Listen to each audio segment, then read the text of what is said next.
com o aumento da expectativa de vida no Brasil, cresce também a preocupação com a qualidade de vida na terceira idade. E um dos pontos de atenção está na saúde da coluna, já que a dor crônica pode ir muito além do desconforto físico, impactando diretamente a autonomia e o bem-estar emocional dos idosos. Para falar sobre esse tema que é tão importante e tão comum, a gente conversa agora com o ortopedista especialista em coluna, Dr. André Evaristo. Doutor, seja muito bem-vindo. Bom dia.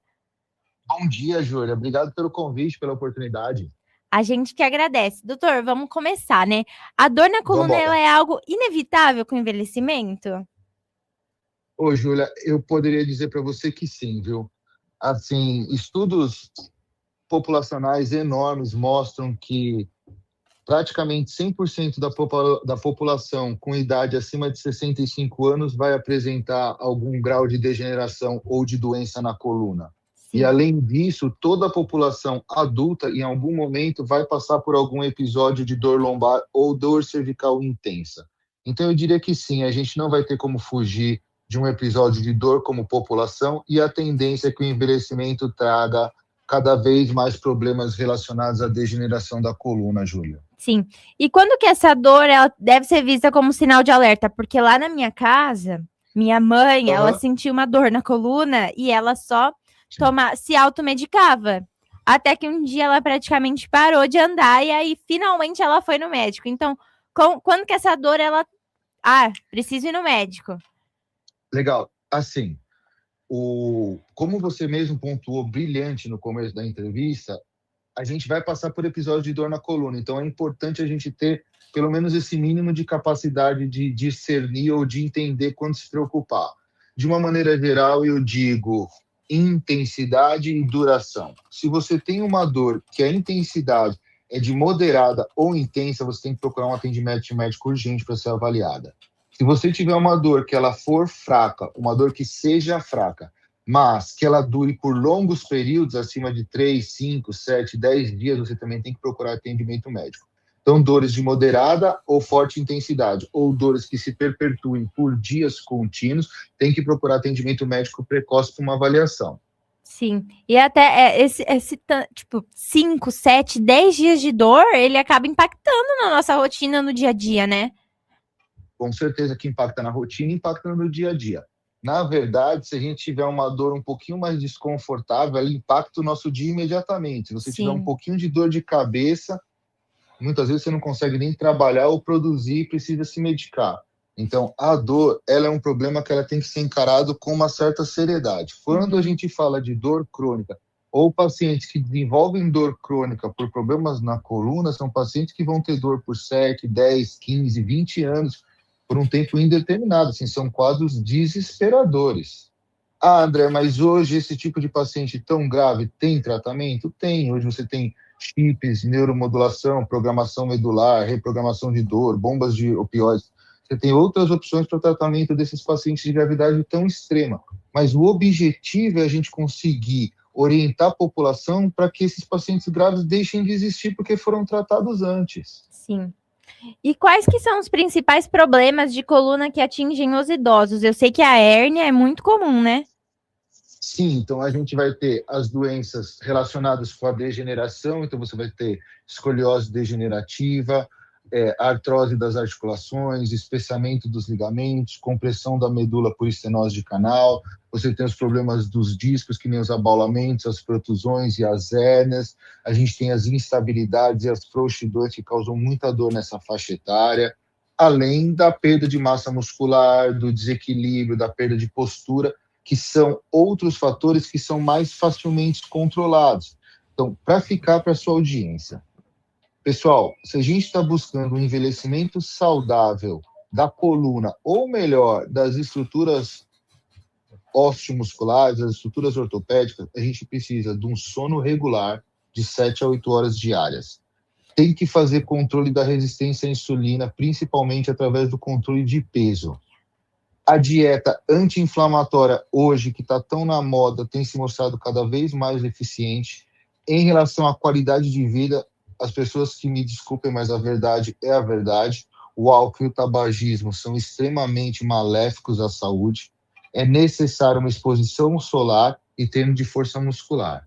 Se você conseguir cumprir isso, dormir bem, controlar o peso, regular a dieta, evitar tabagismo e álcool, se expor ao sol e fazer treinamento que envolva força muscular, provavelmente a tendência é muito maior de você ter um envelhecimento ósseo-muscular adequado. Então, exercício físico pode evitar essas dores, né? O exercício físico, Jura, é o principal fator de prevenção da maioria das doenças da coluna. Outra coisa, as pessoas associam que você ter uma doença na coluna te impede de fazer atividade física. Sim. Seria mais ou menos o contrário. Quando você tem um problema na coluna, você tem uma necessidade ainda maior de atividade física e fortalecimento muscular para que esse problema não se agrave. O que acontece é que, pela dor e pela limitação da doença, a pessoa não consegue desenvolver atividade física, e aí é mais dor, mais desânimo, frustração, e vai entrando naquele ciclo vicioso. Tem que sentar com um profissional adequado para ver qual é o objetivo do tratamento. O objetivo do tratamento é o paciente fazer atividade física.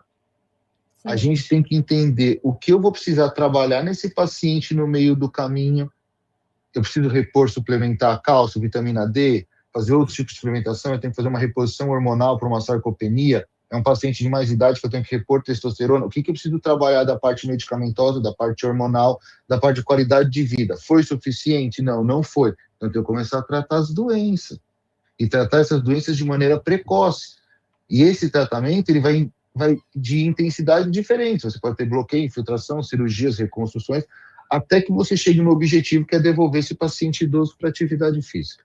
Sim. Então, desculpa, pode falar, pode continuar. Desculpa eu.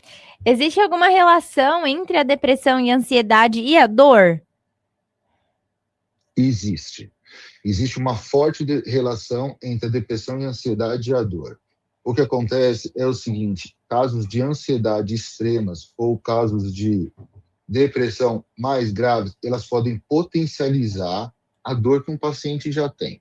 Então, vamos supor que aquele paciente ele fosse ter uma dor que fosse dar um desconforto de 2 em 10. Quando ele está ansioso, esse desconforto pode chegar a 7 ou 8. Então, sim, a ansiedade e a depressão, elas influenciam negativamente o paciente que tem dor.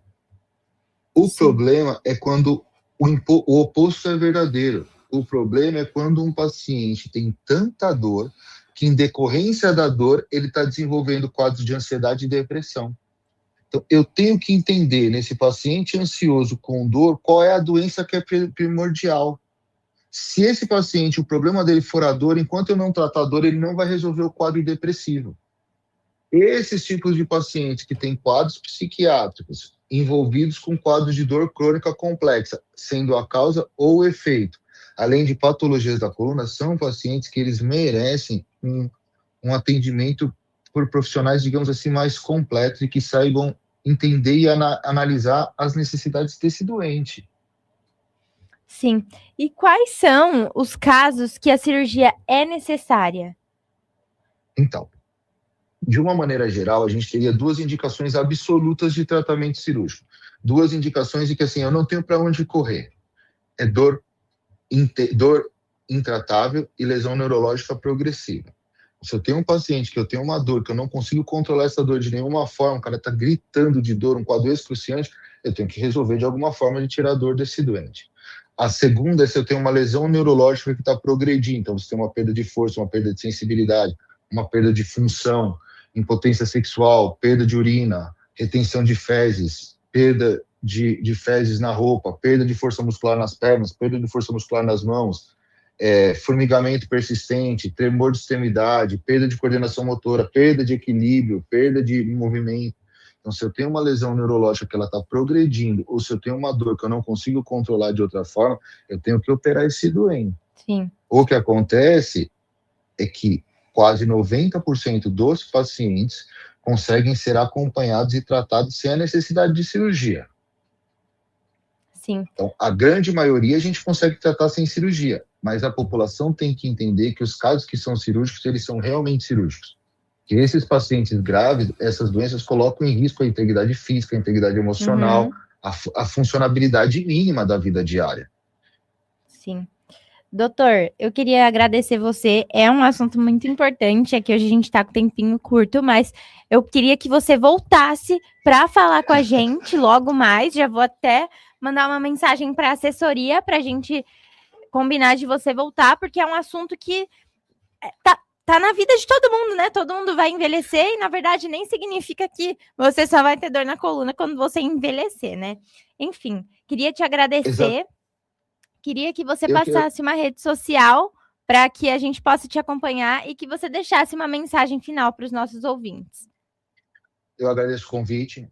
A próxima vez já está aceito. Quem quiser me procurar pode colocar dr.andrecoluna, dr.andrecoluna. Lá é meu Instagram. Tem outras redes, mas lá é meu Instagram. Lá tem todos os contatos. Ô, Júlio, o que eu queria deixar de mensagem é o seguinte. Você colocou de maneira brilhante. Todos nós vamos envelhecer.